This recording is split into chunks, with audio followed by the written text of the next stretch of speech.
today I'm going to show you quite a rare millinery hat machine, the model 2456. Now this is, you've probably never seen one of these before.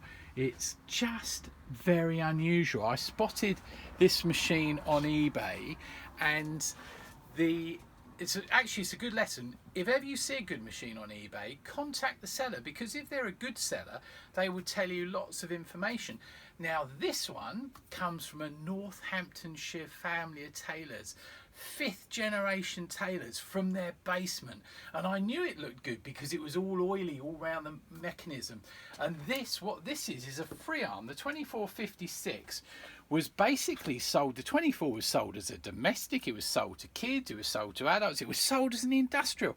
And this is the free arm bit, so you can actually go right round, and that's what made it so popular for things like caps and hats and braiding and stuff like that.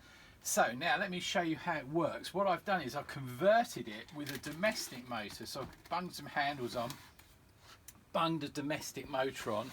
I found a lovely little box here to keep the needles in. If you look on the side there, it's an American firm that made the needles, and this takes a 24x1 needle, and actually in the back there is part of the industrial mechanism for the knee lift, which goes straight down on a chain. But let me show you how it works, and let me show you how it threads up.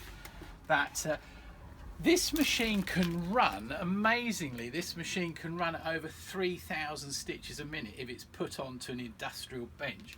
But basically it just does a really lovely simple chain stitch, and the adjustment of the stitch length is down here. And what's really good, I don't know if you can just spot it, but the length of stitch on this model is much larger. You can find a little spot, you can actually see it's much larger than normal. Like the Willcox Gibbs never went this thick and this long. And so it's absolutely beautiful. Now come in close and let me just show you the threading up, because that's really interesting.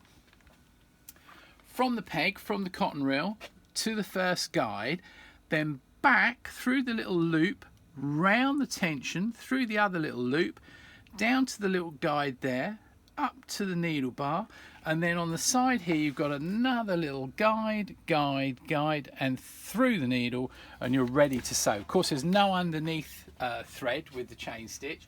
Adjustment is so simple, length, tension, that's it.